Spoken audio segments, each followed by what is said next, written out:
Bom dia a todos. Também saudar a organização do evento.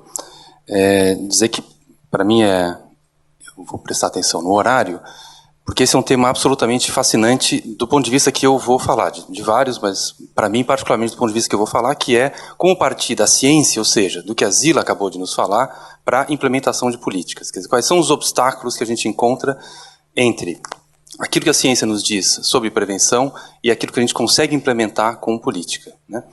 Eu falo a partir, fundamentalmente, da minha experiência na gestão do Ministério da Saúde e depois na Secretaria Nacional de Política sobre Drogas, onde a gente trabalhou em parceria, inclusive, com a Zila, e o início desse trabalho se deu vamos dizer assim, pelo impacto que teve uma primeira conversa do Roberto Scanori, que na época era o coordenador de saúde mental, eu também estava, e representantes da UNODC, do organismo da ONU que cuida da questão da droga, né, da área de prevenção, que vieram fazer uma espécie de uma consultoria sobre o tema de prevenção e tentar nos dizer isso, que a Zila resumiu em 10 minutos, olha, existe possibilidade de fazer prevenção primária, né, existe evidência científica para isso, adotem isso como política, né? E a partir daí, de 2012 para 2013, se deu um projeto que dura até hoje, na verdade, de implementação dessa política.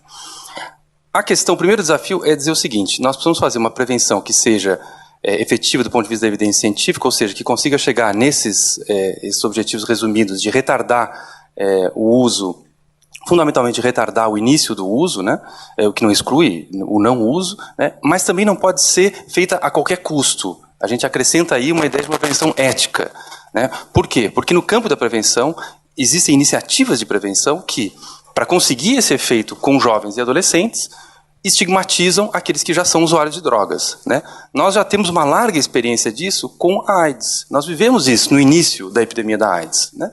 Parecia que podia fazer qualquer coisa para justificar a diminuição da epidemia. E isso, inclusive, estigmatizar aqueles que já eram portadores do vírus, né? Então, nós queremos evitar isso. É possível fazer prevenção efetiva sem estigmatizar a população que já é usuária. Primeiro ponto. Entrando na discussão dessa transição da ciência para a política, tem obstáculos de duas naturezas, pelo menos, que a gente pode discutir. O primeiro deles é o que a gente chama da ciência da implementação. Quer dizer, a partir da identificação, né, de programas efetivos em ambiente mais ou menos controlado, em geral, aplicados pela equipe que desenvolveu o programa, altamente motivada, né, depois de um grande acordo lá com aquela escola ou com aquele serviço de atendimento a famílias.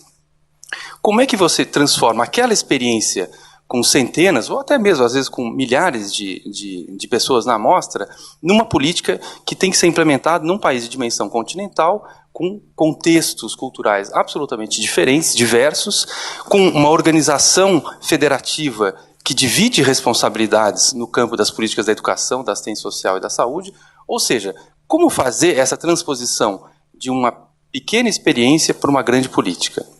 E aí é que entra, então, essa ciência da implementação, que vai envolver coisas como garantir a fidelidade da intervenção. Como é que eu garanto que aquilo que está sendo implementado lá em Rio Branco, no Acre, aquilo que está sendo dito na sala de aula, aquela atividade de interação em Rio Branco, contém os elementos fundamentais que estavam previstos e que nós imaginamos que respondem pela efetividade da intervenção que foi desenvolvida na Inglaterra, nos Estados Unidos, adaptada culturalmente depois em São Paulo, em Brasília, em Goiânia, enfim.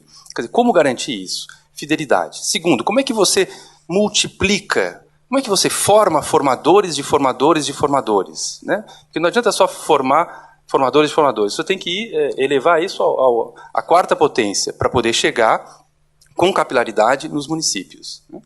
Então tem toda uma logística aí bastante complexa, né? Mas que pelo menos fica dentro de um campo, vamos dizer assim, que é ainda o objeto da ciência, dos especialistas, né? Que com inteligência, com paciência, a gente consegue desenroscar, né? Para usar um termo mais direto. Agora, existe uma segunda ordem de problemas que são problemas políticos. Ou seja, como é que você pretende implementar uma política, um programa para milhões de pessoas se você não tem validação social e se você não ganha para o seu campo os protagonistas do debate sobre o tema, né? E aí, então, é que a coisa pega. No Brasil, ninguém vai ser contra fazer prevenção, né? Então, todo mundo defende prevenção. Está cheio de pessoas muito bem intencionadas, né, que querem propor programas de prevenção, né? E o inferno da prevenção está cheio de boas intenções, está absolutamente lotado de boas intenções, né? A Zila mencionou rapidamente que há uma série de programas e estratégias que são iatrogênicos, ou seja, que não só não fazem diferença, a rigor são desperdício de dinheiro, como também podem aumentar o consumo, ou seja, na verdade, antecipar o consumo, é o mais frequente. E alguns deles são muito difundidos, por exemplo, palestra de ex-usuário em escola, né? Então, o campo que nós encontramos a partir desse projeto que se desenvolveu com os experts da UNODC, mobilizando 3 universidades públicas federais, e fazendo a transposição para a realidade brasileira de 3 intervenções que já tinham sido provadas como efetivas nos seus contextos originais, esse projeto ele encontrou um cenário onde já havia prevenção acontecendo. O que acontecia no Brasil? E, de certa forma, ainda acontece. Grandes campanhas, né, periódicas e pontuais, efetividade baixíssima, né, isso, em geral, serve para tranquilizar o eleitorado, né, para mostrar serviço, está fazendo alguma coisa, né, e, às vezes, a pressão para fazer isso. Cartilhas educativas, é difícil dizer que nós não vamos produzir e distribuir cartilhas. Claro, nós temos que fazer isso, mas é muito pouco do ponto de vista de efetividade, né? Quer dizer, é preciso produzir e distribuir, mas isso é pouquíssimo, né? E algumas intervenções, aí sim, mais complexas, como, por exemplo, a realizada pelas polícias militares no país todo, chamada de PROERD, né? Que não foi uma definição de política centralizada, partiu de iniciativa de algumas polícias militares que foram se espalhando, baseadas em um programa que de início foi demonstrado como iatrogênico nos Estados Unidos, né? Depois houve aperfeiçoamentos, né? Mas que entra em conflito com algumas das diretrizes do documento mostrado pela Zila da UNODC, como, por exemplo, a UNODC desaconselha abertamente que se usem policiais para fazer qualquer iniciativa de prevenção, né? E se a gente pensar, isso faz todo sentido. Mas esse é o cenário que nós encontramos, né? E por que esse cenário é particularmente difícil de reverter no campo da política de drogas? Porque a gente precisa discutir, para discutir prevenção, nós não vamos conseguir fugir, infelizmente, do debate mais geral sobre de que maneira se dá a discussão sobre drogas no país. O paradigma da guerra às drogas, ele é um paradigma nocivo também para a política de prevenção, porque ele justifica a metodologia da psicologia do terror, ele justifica que a polícia militar, por exemplo, seja um player, né, um protagonista nas políticas de prevenção, quando não deveria ser. A polícia militar tem muitas tarefas a fazer, né, no campo da segurança pública, inclusive relacionada ao tráfico de drogas, né. Eu não acredito que seja uma atividade prioritária colocá-los em sala de aula, porque o professor ele não vai para a rua fazer policiamento enquanto o policial está lá na sala de aula, né. Então, como fazer essa discussão da viabilização política de uma nova prevenção numa discussão marcada pela guerra às drogas? Esse é um desafio que eu vou deixar em aberto. Algumas direções que a gente acha fundamental, também a partir da nossa experiência. Nós precisamos conseguir discutir, e essa seria uma iniciativa interessante que pudesse nascer daqui desse debate, né? Nós temos que discutir na academia programas de intervenção no campo da prevenção que nasçam já interdisciplinares. Ou seja, nós temos que ter gente do Instituto de Educação aqui, tem que ter pedagogo, não pode ser uma conversa de psicólogo, psiquiatra, para depois ir dizer para os pedagogos o que eles têm que fazer. Eu estava brincando, é como se eu, psiquiatra, bolo uma nova cirurgia e depois chego para o cirurgião e diz, agora faz aí. Passo 1, 2, 3. Não acontece assim, né? Precisa envolver esse pessoal desde o início, porque eles têm uma outra forma de pensar. É preciso envolver, além dos cientistas, os profissionais da ponta, porque eles têm o feeling da realidade, do país, da sala de aula. E não pode ser qualquer profissional de ponta. Tem que envolver também, em coisas do tipo steering committees, de grandes projetos de pesquisa, profissionais que sejam representativos da classe dos professores, por exemplo, ou dos assistentes sociais que trabalham nos CRAS e CREAs, né? Para que essas entidades profissionais possam ouvir falar e não ficar sabendo de uma política pronta que quer ser implementada goela abaixo depois que ela já foi testada. Essa gente precisa se sentir dona também dessas intervenções, né? Então, esse é um enorme desafio que a gente tem.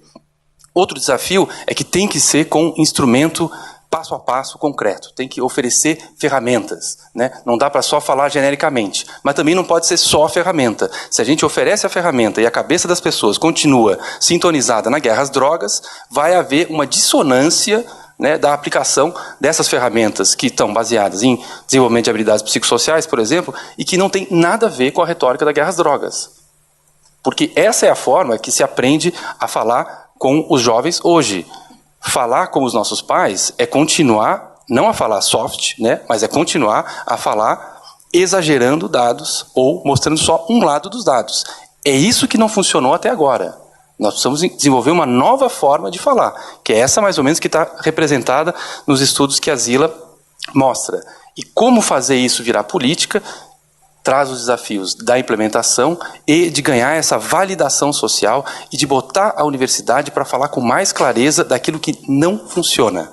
Né? É difícil para o gestor dizer, olha, nós não queremos mais a PM fazendo programa de prevenção. Vocês imaginam a dificuldade que é para o Ministério da Justiça se equilibrar nisso. Agora, um pesquisador do campo pode dizer isso claramente, olha, nada contra a PM, importantíssimo trabalho, naquilo que eles têm expertise. Nesse campo aqui, temos nós expertise, nós, os educadores, os psiquiatras, psicólogos do campo da saúde mental. Obrigado, Leon.